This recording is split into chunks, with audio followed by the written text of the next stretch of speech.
Sunday, whatever date that is. Don't know. Don't even care. And I got this hamburger from the Time Saver. One of them ones they cooked 4 or 5 days ago. And I got a good deal on it. So I'm gonna let it rip.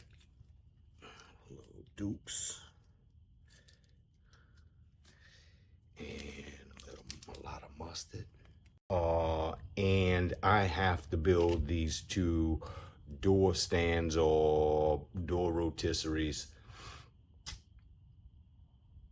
because I am tired of waiting for paint to dry and having to flip over a door on a table and redo the whole other side. I want to be able to do the whole door at one time.